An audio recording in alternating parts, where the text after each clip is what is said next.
Salut à tous et bienvenue sur AZ237. Michaela, tu sais que tu es tout pour moi et que je ne pourrai pas vivre sans toi. S'il te plaît, donne-moi une chance. Sergio serra la jeune fille dans ses bras pour l'empêcher de partir. Regardons leur histoire. Mais avant de commencer, voici la question du jour. Je suis une nourriture toujours chaude. Même un long moment au réfrigérateur ne peut me rendre froide. Qui suis-je? Donnez-nous votre réponse dans les commentaires. La réponse exacte vous sera donnée à la fin de la vidéo. N'hésitez pas à liker la vidéo pour nous encourager. Et si vous êtes nouveau sur la chaîne, abonnez-vous et activez la cloche de notification pour ne manquer aucune de nos prochaines vidéos. Depuis quelques mois, ce garçon faisait tout ce qu'il pouvait pour être avec elle. Sergio, pourquoi ne comprends-tu pas? C'est terminé, tu sais bien que je ne te rendrai plus l'appareil. Tu n'es plus l'homme qu'il me faut. Je ne peux que te donner mon amitié et à partir de maintenant, je te dis que c'est tout ce que je peux faire pour toi. Dit la fille irritée. Et c'était la vérité, elle ne voulait la voir que comme amie et rien de plus. La fille se glissa hors de ses bras et dit à nouveau. Au cas où tu aurais oublié, je te le rappelle. Je me marie dans 10 jours. J'appartiens à un autre homme, tu comprends maintenant? Je ne peux pas trahir Vladimir. Mais ce n'est pas grave, nous pouvons fuir tout le monde et rester ensemble, toi et moi, répondit le garçon. Pour Michaela, le mariage avec Vladimir était une question primordiale, puisque leur famille se connaissait depuis longtemps. En fait, ils étaient tous des hommes d'affaires, et un mariage entre leurs enfants renforcerait leurs relations commerciales et économiques. Vladimir venait de terminer ses études universitaires à l'étranger et rentrait maintenant dans son pays. Il connaissait à peine Michaela. En fait, ces derniers temps, ils ne se parlaient que par internet de temps en temps. Cependant, lors de ces quelques rencontres, le jeune homme a été émerveillé par la beauté de la jeune fille, et il l'a donc demandé en mariage. Michaela a d'abord été surprise, et après avoir traversé une relation orageuse, elle a décidé de tenter le coup, même si elle ne réalisait pas qu'elle agissait simplement par dépit. Cependant, sa famille était ravie de sa nouvelle relation. Et comment ne le serait-il pas, puisqu'il s'enrichissait grâce à cela? Mais pour en revenir à l'histoire, Sergio savait tout cela et demanda « Tu vas l'épouser par commodité? Tu crois que personne ne le remarque? Tu devrais avoir honte. »« Tu me fais encore plus honte pour m'avoir trompé avec une autre, » répondit Michaela. « Mais qu'est-ce que tu racontes? Ce n'est pas vrai. Tu te laisses emporter par les ragots de tes amis. » « Si j'étais toi, je ne leur ferais pas confiance. » Sergio la reprit dans ses bras et lui vola un baiser. Elle se faufila à nouveau hors de lui et le gifla en criant « N'ose plus jamais faire ça !»« Oui, bien sûr, je suis désolée. Je ne pensais pas que tu serais si susceptible. Mais si c'est ce que tu veux, c'est bien, je m'en vais. » Enfin, le temps passa et le jour du mariage arriva. Tout était prêt et Michaela semblait ne plus se souvenir de ces moments tristes et amers. Maintenant, une nouvelle vie était sur le point de commencer et elle espérait que personne ne la gâcherait. La cérémonie à l'église se déroula avec succès. Il y avait de nombreux invités, tous habillés avec élégance. Cependant, la fête ne sera pas comme elle le pensait, car elle avait préparé une surprise pour son désormais mari qui se transforma en un grand cauchemar. Lorsque tout le monde était assis à table, elle décida de se lever, puis prit le micro et se rendit au centre du salon. Les personnes présentes regardaient avec étonnement, car elles n'avaient aucune idée de ce qu'elle s'apprêtait à faire. Ainsi, à ce moment-là, elle commença à chanter et fit signe de la main à quelqu'un d'allumer le grand écran qui se trouvait derrière elle. Elle espérait que les images qu'elle avait avec son nouveau mari y apparaîtraient, montrant leurs meilleurs moments. Cependant, quelques secondes plus tard, elle remarqua que les invités se regardaient les uns les autres. Ils avaient tous changé leur sourire et étaient devenus préoccupés. Certains adultes ont même couvert les yeux de leurs enfants. Tout était silencieux. Michaela se tourna vers l'écran et fut choquée par ce qu'elle vit.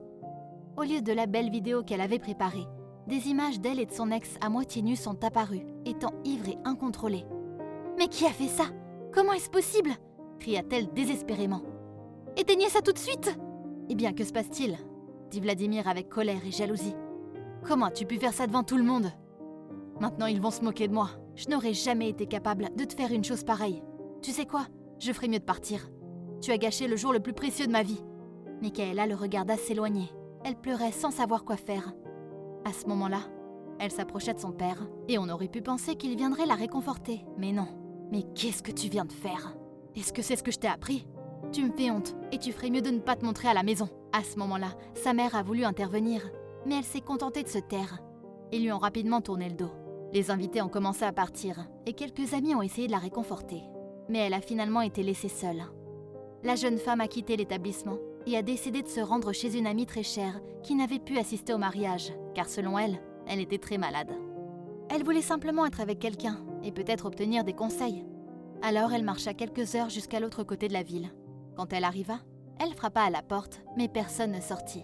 Alors elle attendit dehors. Peut-être qu'elle a quitté la maison et qu'elle va bientôt revenir. Mais après quelques minutes, elle entendit des rires à l'intérieur de la maison. « Chérie, c'était un après-midi merveilleux comme toujours. » Cette voix semblait familière à Michaela. Puis la porte s'ouvrit, et son amie qu'elle connaissait depuis de nombreuses années arriva avec Vladimir se tenant la main. Tous les trois se regardaient sans savoir quoi dire, jusqu'à ce que Michaela se mette à crier. « Mais qu'est-ce que tu fais ici, Vladimir? Et toi? Je croyais que tu étais ma meilleure amie. Qu'est-ce que vous faites à vous tenir la main? Et qu'est-ce que tu croyais? Que j'allais pleurer? Que j'allais me frapper la tête contre le mur pour avoir vu ta vidéo? Il faut savoir profiter de la vie. Et puis, tu n'étais pas une sainte non plus. » répondit froidement Vladimir. « Mais que dis-tu » répondit Michaela. « Cette vidéo date d'il y a longtemps, avant même que notre relation ne commence. Je n'arrive pas à croire que tu m'aies trompée pendant tout ce temps avec ma meilleure amie. Et qu'en plus, tu aies joué la victime à la fête.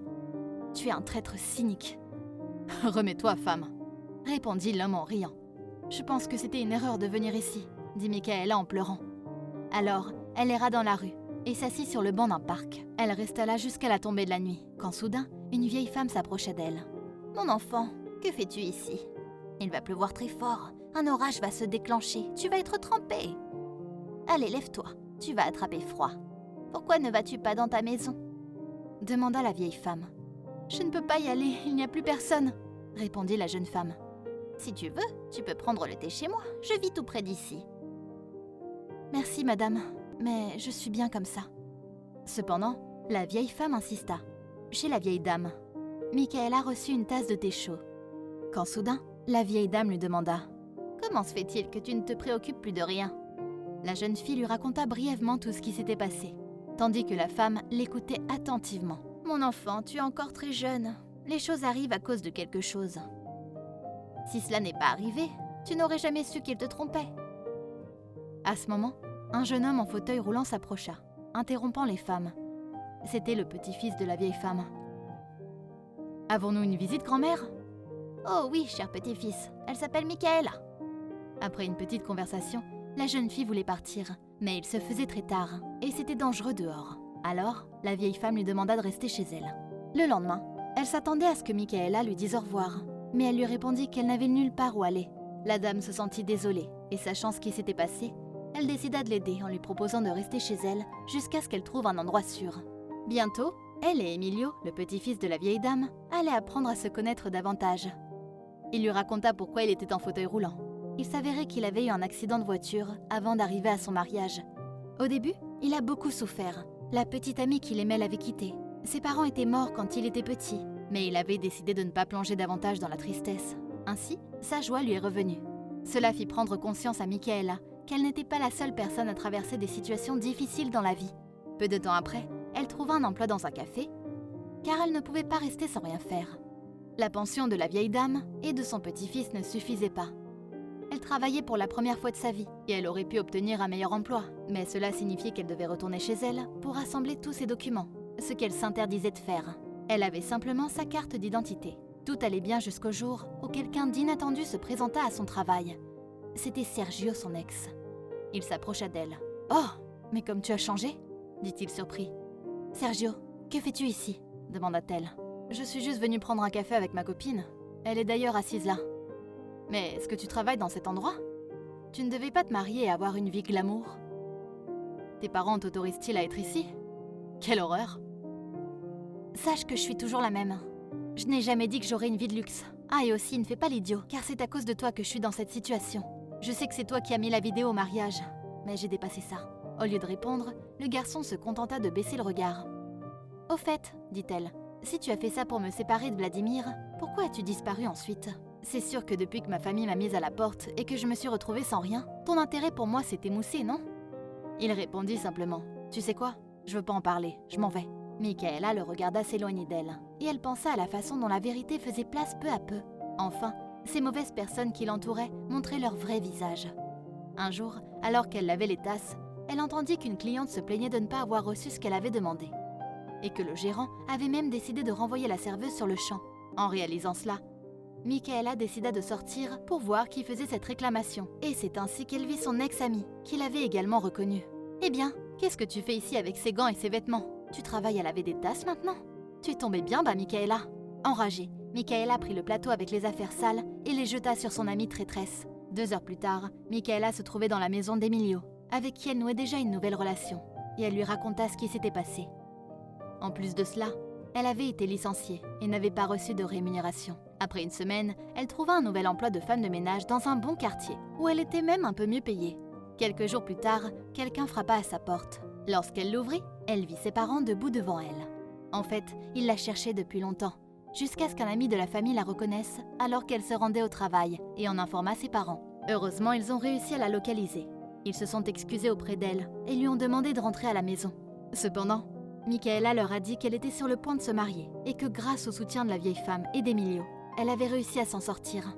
Sa famille accepta le jeune homme et par gratitude, l'aida à se remettre de son état. Des mois plus tard, la vieille femme pleurait de bonheur lorsqu'elle vit son petit-fils marcher à nouveau, quittant l'église avec sa bien-aimée Michaela. Ce fut un petit mariage, mais plein d'amour et de joie. Cependant, l'histoire ne s'arrêta pas là, car parfois, le destin donne aux gens ce qu'ils méritent. Son ancienne meilleure amie avait prévu d'épouser Vladimir, mais il la laissa devant l'autel, seule et sans défense. L'important, c'est qu'elle avait compris son erreur et s'était excusée auprès de Michaela, qui avait accepté sans rancune. Vladimir, en revanche, n'avait pas su gérer son argent et s'était retrouvé en faillite. Malheureusement, ses parents ne voulaient plus le soutenir. Sans aucun doute, le monde tourne et cette histoire nous laisse une grande leçon. Si la femme plus âgée n'avait pas été là, qui sait quel aurait été le destin de Michaela? Et s'il n'y avait pas eu cette aide, peut-être qu'Emilio n'aurait jamais pu remarcher, car les interventions étaient trop coûteuses, et ni lui ni elle n'auraient connu le véritable amour. Il ne fait aucun doute que les choses arrivent à cause de quelque chose. Et oui, parfois, tout semble difficile et sans solution. Mais souvenez-vous qu'il y aura toujours une issue vers une fin heureuse. Quelle est votre opinion au sujet de cette histoire? Dites-le nous dans les commentaires. Et maintenant, la réponse à la question du jour. Le piment. Bravo à tous ceux qui ont trouvé la bonne réponse. Nous voici arrivés au terme de cette vidéo. Surtout, n'oubliez pas de la liker et la partager autour de vous. À très bientôt sur AZ237.